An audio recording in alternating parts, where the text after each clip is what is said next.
friends. Yeah, I guess it's been a bleak couple of days. Anyway, so I thought I'd just dive in straight to some reading.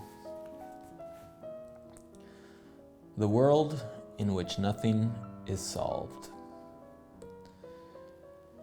Is there anything on earth which cannot be doubted except death, the only certainty in this world? To doubt and yet to live, this is a paradox, though not a tragic one, since doubt is less intense, less consuming than despair.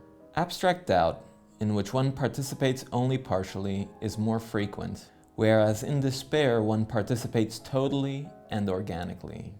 Not even the most organic and serious forms of doubt ever reach the intensity of despair. In comparison with despair, skepticism is characterized by a certain amount of dilettantism and superficiality. I can doubt everything. I may very well smile contemptuously at the world, but this will not prevent me from eating, from sleeping peacefully, and from marrying.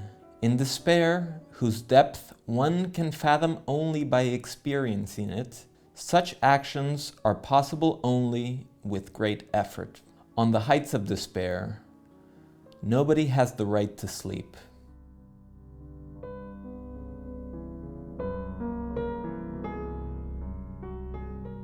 I guess I just wanted to make some comments on this, I guess, rather more serious episode.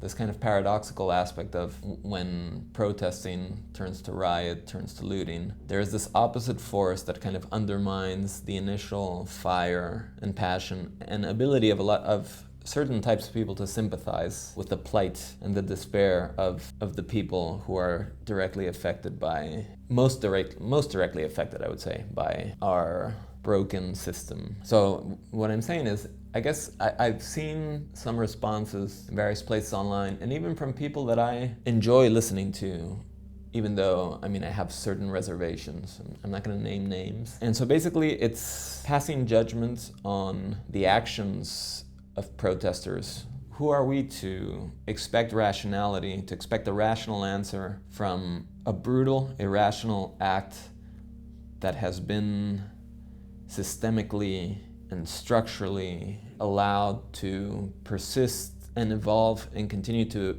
exercise brute force and oppression over people, specifically in the case of the United States, over people of color and African Americans even more specifically. We cannot ask for people to give us like rational responses at this time, and there have been rational responses, very heartfelt and incredibly articulate responses from members of the community, speaking about they're just being pushed beyond any plausible limits. With everything going on right now, the whole pandemic, it just served to exacerbate the whole thing. Because people were already being pushed to the heights of despair. And then you bring this brutal visual element that just reminds them of how fucked up everything was even before this. And it's just too much to take. So I don't think we can be shocked by things devolving into violence. And yeah, and I understand that it's a complex issue because it's not like it's only members of affected community, that there's nuance in there. There can be other bad actors in there. You don't know if they're people from like extreme right wing, extreme left wing, trying to graft onto this moment of inertia and anger for their own purposes. Whatever.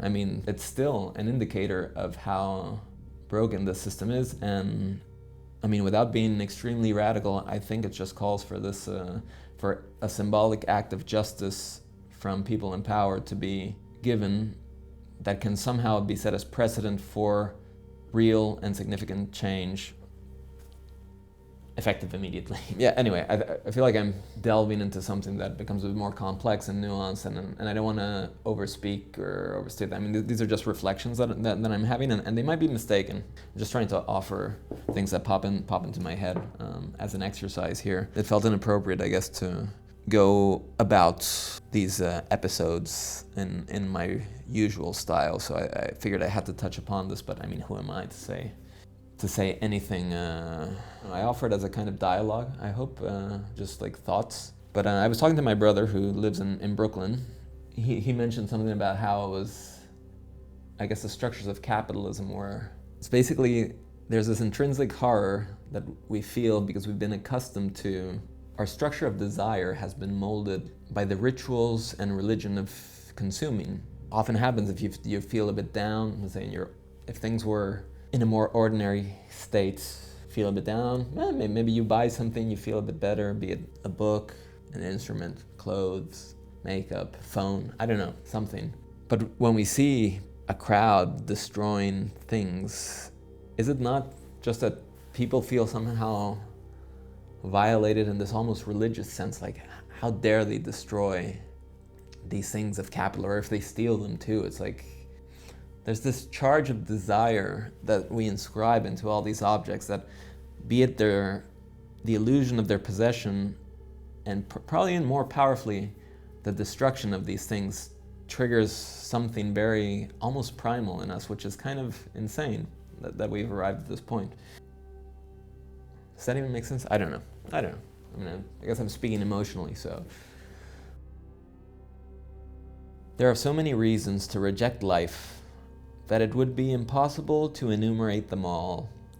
Despair, death, and infinity are only the most obvious. But there are also an equal number of inner subjective causes, for where life is concerned, there is no true or false, only our spontaneous reactions.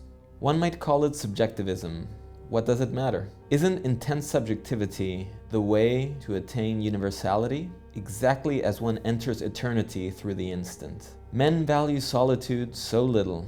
They condemn the sterility of all that it has produced and give praise exclusively to social values, for they cherish the illusion that they have all contributed to their creation. They all aspire to great achievements through which they hope to attain immortality, as if they will not crumble into dust.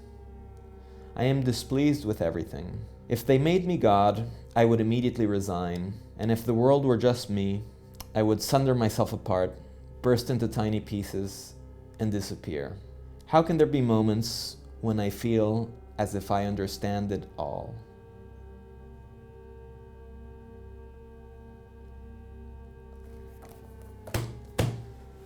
Stay tuned, I guess.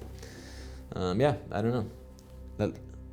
Let me know what you think. As I said, all these things that I've said, I mean, it's just me kind of reflecting things, and I know I'm putting it on this kind of form that will freeze it and make it somehow stand as something that reflects who I am. And I mean, it does, but I think it does indirectly, and this is something that we always need to keep in mind. It's like things change. Life is full of contradictions and ambiguities and turns, and yeah, we can strive for some form of coherence. I'm speaking of that for me talking about these things, because in the end I really don't know. I don't know much. Maybe I'll leave you with some music. I think that'll be a good way to just, because I don't know. I feel like words are not enough, and of course, actions. I think it takes bigger and better people, which hopefully are out there. I think I've seen some around, so, which is always inspiring, and I guess it gives some hope.